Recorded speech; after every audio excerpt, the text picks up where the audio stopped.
everybody milkshakes, didn't we? Yes, sir. Yes, sir. Got everybody? Yes, they're in the car, sir. All right. You got it. See, look. Mr. Biden, what flavor did you get? We got one vanilla, one chocolate, but I wanted to get what we call black and white, but we're going to move it. In other words, we're going to split it. And one more question. You know, if you had a fresh pack of eggs in the refrigerator and you had decided that you were going to have a hard-boiled egg, one every morning until you run out. On the day after you run out, you can run to the store, get you another fresh pack of eggs so you can continue having your hard-boiled egg every morning for breakfast. That same morning, on your way to the store to get your fresh pack of eggs, you could stop at your local polling place and cast a vote for who you feel should be president for at least the next 4 years. That's how close we are to an election. Meanwhile, one of those presidential candidates is his entire family is under investigation for corruption, mass corruption. And most of that investigation is sparked from a laptop, a detained laptop that is not only showing that corruption, but it's also showing horrific drug use. There's pornography out there, homemade pornography. And allegedly, it is recently come out that there may even be evidence of pedophilia, all conducted by the son of that presidential candidate. Meanwhile, the hard-hitting media here in the United States is asking that presidential candidate exactly what flavor milkshake did you get at the window, Mr. Vice President? You are listening to Ada Jet Noise, and this is the Morning Flyby.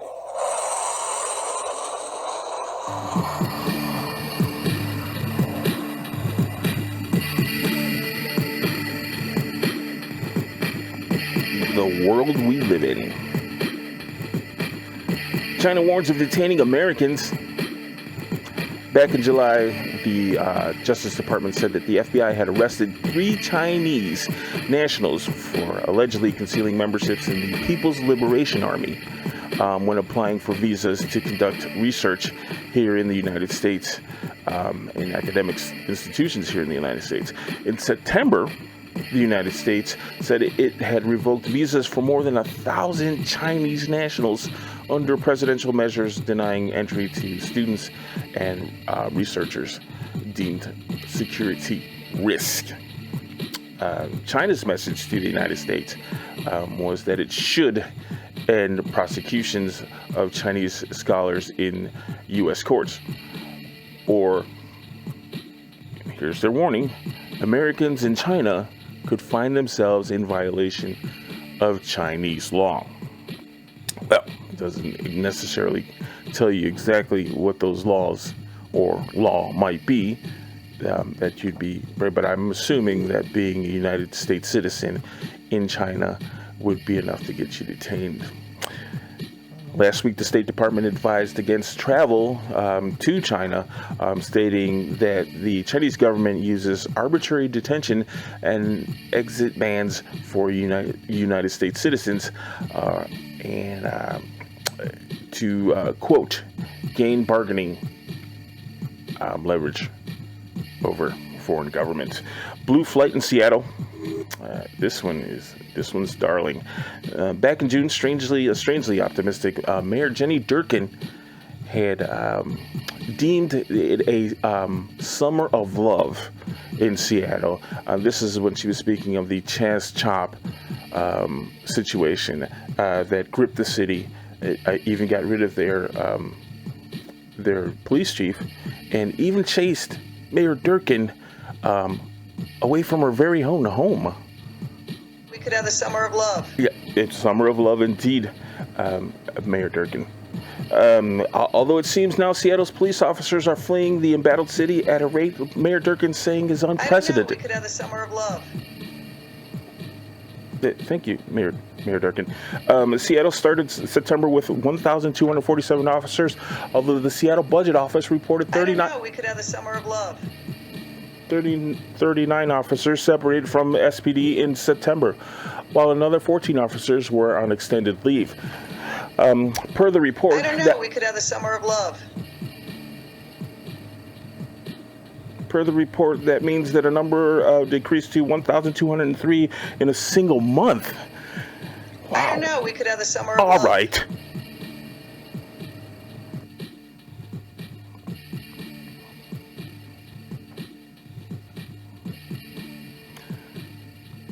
The city is facing police staff levels that Seattle has not seen since the 90s.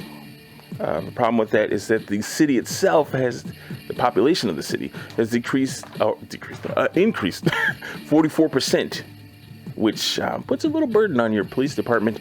A spokesman for the mayor added, if we don't act now, we'll see undeniable impact on the 911 response and investigative services. They went on to say that the mayor is deeply concerned by the fact that some of our younger officers are leaving, because those are the ones we really want to keep. Mock funeral for Mayor Cuomo. Governor Cuomo. Excuse me. It's early. Grieving family members who lost loved ones due to Andrew Cuomo's now infamous COVID-19 nursing home policy will stage a mock funeral for the governor's leadership and integrity. The relatives will stand. Well, actually, they did this past Sunday outside of the Brownstown, Brooklyn's coronavirus ravaged Cobble Hill Health Center on Sunday. They mentioned that they ultimately want an apology, and we don't want it to be, this is a quote, we wanted an apology, and we don't want it to be buried, hidden, and forgotten. Thousands upon thousands of people died,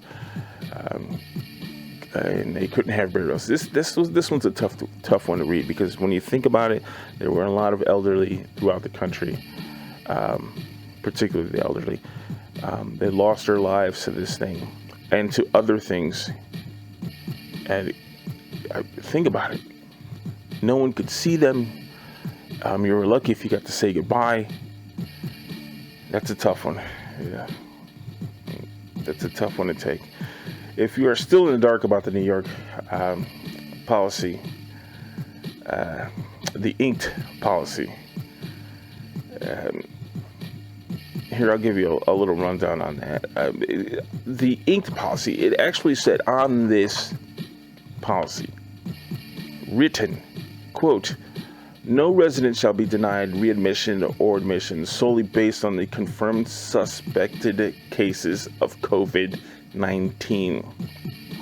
Not only that, but the incoming, this is not a quote anymore, not only that, but the incoming patients were not allowed to be tested at the nursing home. So, look, you have to look at it like this. If these people were tested at the hospital and they were found to have COVID-19, the hospital got to send them back to the nursing home or send them to a nursing home, and the nursing home could not turn them away. Meanwhile, at the nursing home, they were not allowed to test these people. So that meant that they were putting people that could have COVID-19 in with people that probably didn't have COVID-19. See what's happening here. So you would think, well, that's just fine. They can be taken care of there. But there's no nursing home in this country that can handle a COVID pandemic the way this country had to handle a COVID pandemic. So not only could these people not be tested, but they could not be refused, and they were put in with healthy people. Even the workers there were in danger of catching this virus. So, look, if you need to see a copy of the original policy, I'm going to have it at A to Jet Noise on Facebook. It's it's a tough thing to read because as soon as you start adding things up, you can see why New York nursing homes had such an incredibly tough time. Adding to the masses of self-injuries in society and inflicting total different story upon itself, COVID related. There's strong evidence that airlines are poisoning their employees and passengers and harming their reproductive health and antimicrobial. It's tough to say. Antimicrobial called man, you thought antimicrobial was tough to say. Quaternary ammonia compounds. Quaternary ammonia compounds. In one study, it showed that QAC disinfectants decreased reproductive performance and increased morbidities in laboratory mice following long-term exposure. In another study published in 2017, they found that exposure to QACs could lead to neural tube defects. Well, I don't need to read science stories. I'm like a goof at this kind of stuff. Combined, these studies have provided ample evidence that should have raised an alarm to use QACs by humans anywhere and should lead to cessation of the use of QACs to disinfect airlines or other places inhabited by humans. Is 2020 ever going to end? You take precautions, and those suck. Good heavens. Oh, here's a nice one. This one is for all the gerbil people, the people that get up in the morning and they're like, like either running or cycling or lifting something, and they've got like the bottle that's kind of like hovering above their head and they lick it like a gerbil, that kind of thing. Peloton issued a recall on pedals for 27,000 bikes on Thursday due to safety concerns. The same day, on the same day, the fitness company has seen sales soar because of coronavirus pandemic. Was sued for on the same day they were sued for patent infringement. Way to go, Peloton. Peloton said it received 120 reports of broken pedals and 16 reports of leg injuries, including 5 that required medical. You know what? You know who doesn't get injured on the Peloton type bikes? Fat people. Fat people, lazy people, people that are not going to get on the Peloton bikes. Who needs somebody yelling at them in the morning? Pedal your bike, why aren't you pedaling faster? How does that, what goes on there when the pedal actually breaks? Because you're watching it, you're the instructor and you're watching it and the pedal breaks and the first person falls off and they're like, are you okay?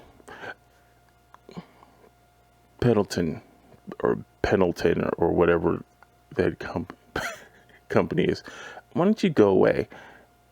Let us, slug it in on our couches. Look, A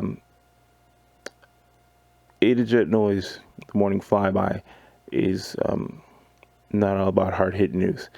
Sometimes we need good stuff in our life.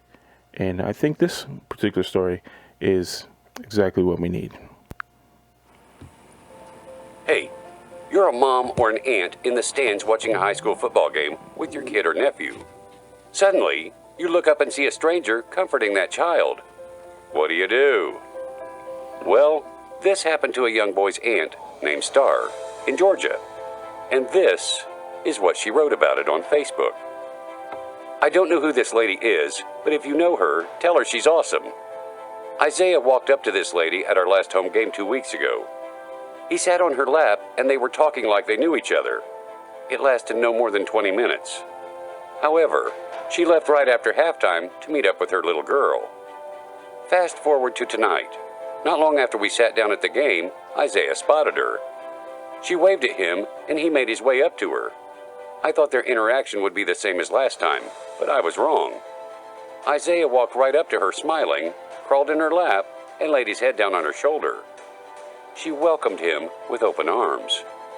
This lady patted and rocked Isaiah to sleep like she had given birth to him. It was the sweetest. We asked her if she wanted us to get him, but she kept telling us she and he were fine. Isaiah and this lady has never met before other than those 20 minutes at a game 2 weeks ago. I told her tonight that I am so sorry and I don't know why he keeps bothering her. She replied he's no bother and to not say that again. She said this was her new friend. She then went on to say she has only one child, who is 15, and moments like this are priceless. With all the racial tension that's going on, I'm glad to see the pictures like these, because it goes to show color doesn't matter to a lot of people. It really doesn't. Arguing over stuff as such makes us miss the simple pleasures in life. I hate that I didn't get her name, but I will next game because I'm sure Isaiah will make his way back to her. I love her, and I don't know her. Star actually did find out the woman's name. It was Angela. And she said, "It's awesome how God connects people together for whatever reason." That was the morning flyby. You were listening to A to Jet Noise. Thanks for joining me. Thanks for being patient. I hope you had fun. I hope you learned something. Until then, big hug. Be good. Be still. Enjoy your life.